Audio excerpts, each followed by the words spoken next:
Well, today I'd like to talk about a few different items. First off, I want to put a big shout out to Steve Johnson over at the Philippine Info channel.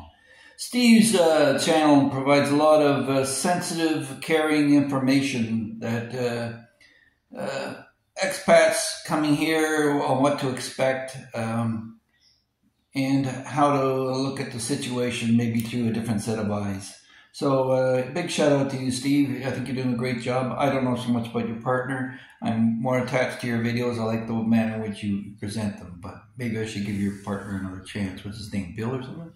Anyway, yeah, Steve, today his topic was Filipino women hiding parts of their character until you get to know them, that there's a shyness about them that they may keep secret, that they maybe smoked or drank with their girlfriends that you don't see necessarily in front of them. Steve, they're all like that. They're just that the American women are more brash about it, that's all. The American women still hide behind all kinds of tomfoolery. I mean, what the whole makeup industry relies on that. And they're still selling cosmetics, as far as I can tell, in America. And that's basically putting on the mask. I discussed this in another video where a woman looked quite different in the morning than when I saw her the night before.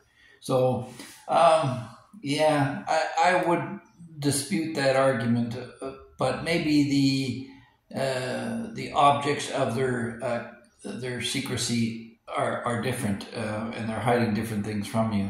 But certainly here in the Philippines, a girl's virtue is of paramount importance. And the other item he brought up was about family and the responsibility of the Filipino or Filipino to take care of their parents.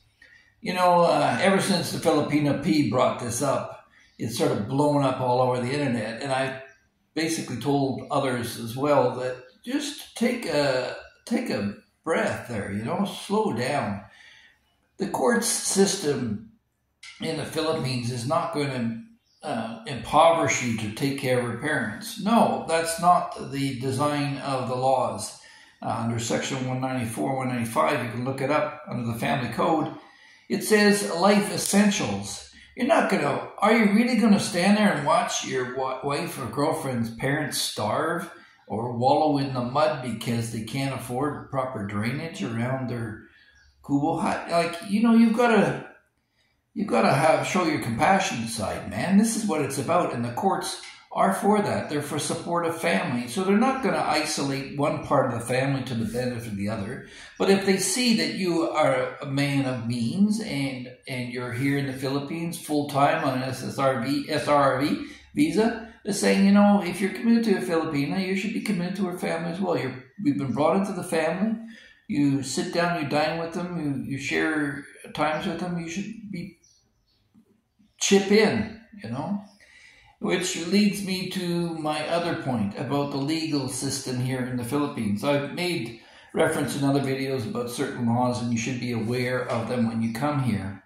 But not only the laws, you need to understand lawyers too, because there are good lawyers, really good lawyers. I've got a real good one now, I think, and bad lawyers, and I had a bad lawyer. That bad lawyer, when I bought my property, did not do due diligence as I would have expected. And I thought I bought a property that I hadn't bought at all. And when I brought it back to him a few years later after trying to understand the situation, he suggested going to court and suing them, and at a great expense to me. And later on, when I conversed with another lawyer, I found out, no, that the property is designated as common property, and I could never own it, nor could anyone else, nor could it ever be sold. And he should have known that as a lawyer. And I only found that out in the transfer of another property that I sold in Canada, and I asked him to notarize the documents, and he wanted to charge me as much as my Canadian lawyer who was doing the conveyancing, the actual conveyancing of the property was. So, yeah, lawyers can be lined up in the trough just like anybody else. There's an old joke in BC, they say, what do you call three lawyers drowning in the state of Juan de Fuca? And the answer is a good start. But there's a lot of lawyer jokes, you know, like in Surrey they say, what do you call a man in a three-piece suit? The defendant. So yeah, you can use humor to throw a lot of slurs at a lot of different people. But moving forward with that, we had an interesting discussion last night, and you won't see a format like me, like Every Man Has a Story, where I interview other expats. Occasionally a blogger. When I started out, Old Dog, Paul McGill, and Justin Carmack, they were kind enough to come on, as was Mike of Mike's Philippines. But for the rest of it, I like to talk to the Philippine people myself directly, and I live in a community that is largely Filipino. I hardly talk to any expats here at all. It's all Philippine people. And one of the things that came up in the conversation with this lawyer was the priorities of societies. And she indicated, and it's true, that in the Philippines, family is number one. And I'm not talking about the whole extended family either, because I've observed that between brothers and sisters, there can be fierce competition on the next level. And cousins are like totally out to lunch. They can be some deadbeat cousins that are going in and attacking the family out of jealousy and greed. You have to watch out for that as well. But direct family, mom and dad, siblings, and your nieces and nephews. That's all you need to worry about. Don't worry about second cousins or brothers of your father-in-law or stuff like that. You shouldn't concern yourself with that. That's your core of your family you should be focusing on. So the conversation went this way, basically, that she said family's number one, then there's community, and then down the line, she indicated last was country, which is like, what? The total flip of what you'd expect from an American would be country first before all this. America, it's all you hear about. And you can see the result. Families really come in last place in America to a large degree, and children are suffering from single-parent families. So there's definitely a huge disparity between the Philippine culture and the American culture. I brought up the Canadian culture, which I was born in Quebec. And in Quebec, it's a bit different from the rest of Canada. In Quebec, the first priority is the church, or it was when I was growing up. The church was everything, and that came before family even. And every firstborn son of a Catholic in Quebec was expected to be a priest. That was the family sacrifice to the church. The firstborn son would be a priest, and then the second would be an advocate, a lawyer, perhaps. So that's the difference in priorities of three different cultures there. I'm a British ancestry, and my family came originally to America in 1658, and then fled to Canada in the 1780s. As United Empire loyalists, but those traditions are on my American father's side, and my mother's side was Dorset, England, only a single generation. So there's a lot of British impact, and so I do understand the British people, and been invited by several family members to come and visit England sometime.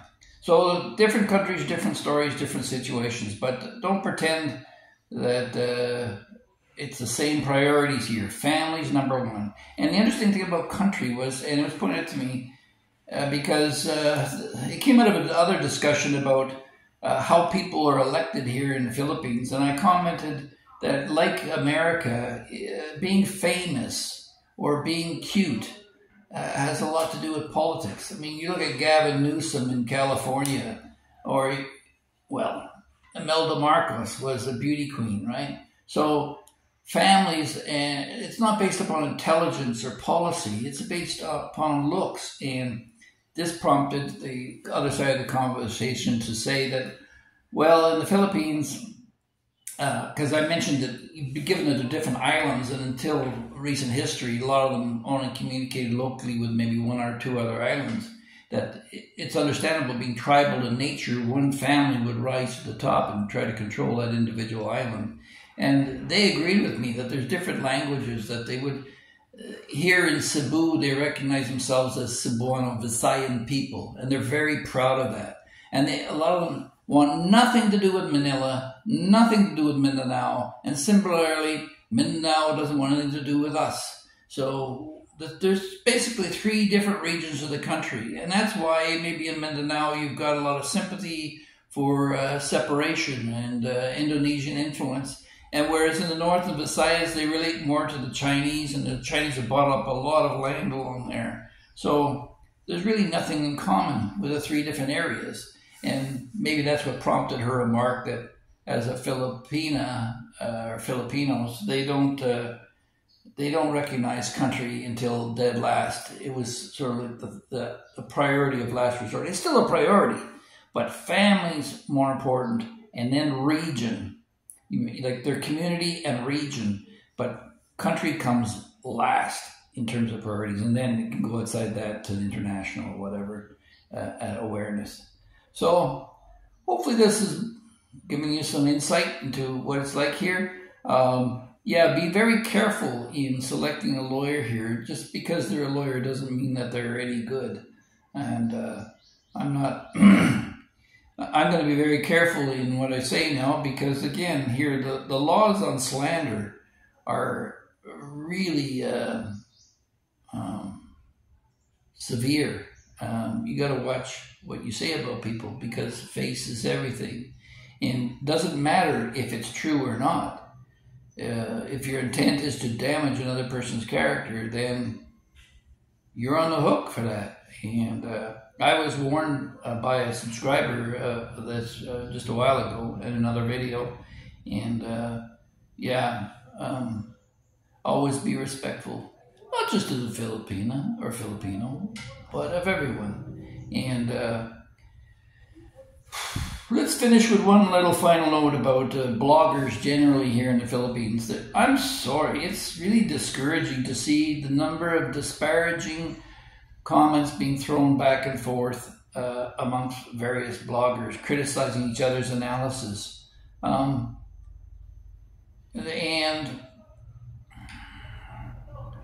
I guess, you know, there's also other minorities as well, and I do accept the fact that I have some privilege, and I think it's just an amazing stroke of luck.